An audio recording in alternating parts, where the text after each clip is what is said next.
పెందుర్తి నియోజకవర్గంలోని సుజాత నగర్ పరిధిలో స్వచ్ఛాంధ్ర స్వర్ణాంధ్ర కార్యక్రమాన్ని శుక్రవారం ఘనంగా నిర్వహించారు. కార్యక్రమానికి ముఖ్య అతిథిగా ఎమ్మెల్యే పంచకర్ల రమేష్ బాబు హాజరై అధికారులతో ప్రజాప్రతినిధులతో కలిసి రోడ్లను స్వయంగా శుభ్రపరిచారు. మే 16 డెంగ్యూ నివారణ దినోత్సవం సందర్భంగా దోమల నివారణ చర్యలు, డెంగ్యూ వ్యాధి వ్యాప్తిని అరికట్టేందుకు తీసుకోవాల్సిన జాగ్రత్తలపై స్థానికులకు అవగాహన కల్పించారు. ప్రతి ఇంటి పరిశుభ్రతే ఆరోగ్యానికి రక్షణ అని ఎమ్మెల్యే పేర్కొన్నారు. ప్రతి శుక్రవారం డ్రై డే పాటిస్తూ ఇళ్ల పరిసరాల్లో నీరు నిల్వ ఉండకుండా చూడాలని మహిళలకు సూచించారు. అనారోగ్య లక్షణాలు కనిపించిన వెంటనే సమీప ప్రభుత్వ ఆసుపత్రిలో వైద్య సేవలు పొందాలని ప్రజలను కోరారు.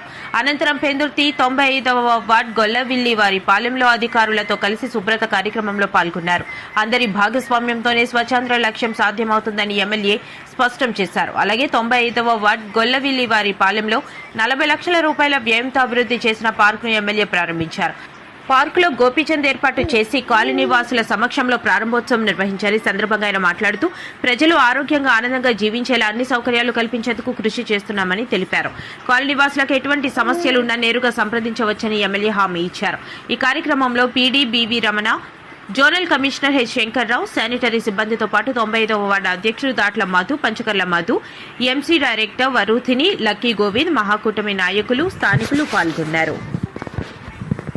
ఈరోజు స్వర్ణాంధ్ర స్వచ్ఛాంధ్ర కార్యక్రమంలో భాగంగా, అదే కాకుండా ఈరోజు కూడా మే 16th డెంగ్యూ డే సందర్భంగా కూడా 2 కార్యక్రమాలు తీసుకున్నాం.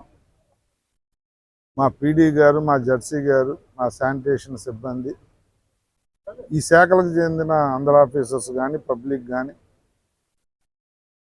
అందరూ కూడా ఇన్వాల్వ్ అయ్యి ప్రజలకి అవేర్నెస్ కలిగించటం, ఏదైతే పరిశుభ్రత ఇంటిని కానీ నిల్వన్న నీరు వల్ల చేరే దోమల వల్ల వస్తున్న డెంగ్యూ వ్యాధుల మీద కానీ, అలాగే తడి చెత్త పొడి చెత్త భూమిలో కలిసేవి కలవని ఐటమ్స్ ఎలా వేరు చేయాలనే దాని మీద కూడా అందరికీ కూడా చెప్పటం చాలా కాలం నుంచి చేస్తున్న పని అయినప్పటికీ కూడా ఇది జనాల్లో ఇంకా పూర్తిగా 100% అవేర్నెస్ రాలేదు.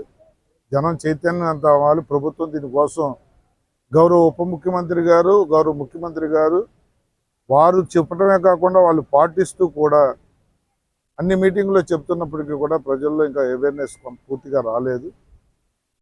నేను మీ ద్వారా ప్రజలకు మనవి చేస్తా ఉన్నా, మన కుటుంబం కోసం, మన బాగు కోసం, మనకి జబ్బులు రాకుండా ఉండటం కోసం ప్రభుత్వం ఎంతో ఖర్చు పెడతా ఉంది. మరి ఈరోజు ముఖ్యమంత్రి గారు శ్రీకాకుళంలో ఈ కార్యక్రమంలో పాల్గొంటా ఉన్నారు. మరి ఇంత పెద్ద ఎత్తున ప్రభుత్వం ఇన్వాల్వ్ అయితే ఇంకా మనకి ఈ డెంగ్యూ జ్వరాలు కానీ, ఈ అంటువ్యాధులు కానీ, ఈ పరిశుభ్రత లేని ఇష్యూస్ కానీ, ఈ ప్లాస్టిక్ వాడకం కానీ ఇవన్నీ కూడా తగ్గాల. ఇవన్నీ కూడా పాటించమని మీ ద్వారా ప్రజలు మనవి చేస్తూ, దీనికోసం ప్రభుత్వం ఎంత ఖర్చు పెడుతుందో మీకు తెలుసు, ఎన్ని రకాల ప్రయత్నం చేస్తుందో తెలుసు, దానికి సహకరించమని చెప్పి కోరుతారు. 95వ వార్డులో ఒక చక్కటి పార్క్ ఓపెన్ చేసుకున్నాం. ఎంతో ఆహ్లాదకరంగా చక్కగా స్థానికులందరూ కూడా ఎంతో గొప్పగా ఫీల్ అయ్యారు.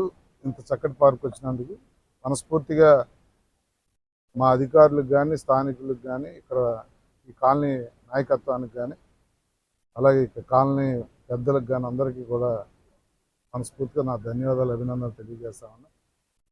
ఎన్డీఏ కూటమి ఒక సంకల్పం, ఎక్కడా కూడా ప్రభుత్వ భూమి ఆక్రమణకు గురి అవ్వకూడదు.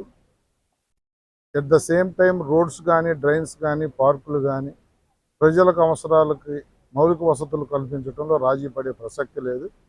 ఇప్పుడే స్థానికులు కొంతమంది కాలనీ వాసులు కొన్ని రోడ్లు, 2 పార్కులు, శ్మశాన వాటి గురించి చెప్తే మా అధికారులు కూడా ఆదేశాలు ఇవ్వడం జరిగింది. మా జోనల్ కమిషనర్, మా ఈఈ గారు, డిఈ గారు అందరూ కూడా ఇప్పుడే అటెండ్ అవుతారు ఈ మీటింగ్ తర్వాత. ఎక్కడా కూడా ఏ విధమైన ఇబ్బంది లేకుండా 6 నెలల కాలంలో అన్ని వసతులు కలుగజేసే బాధ్యత నేను తీసుకుంటామని కూడా మాటిస్తాను.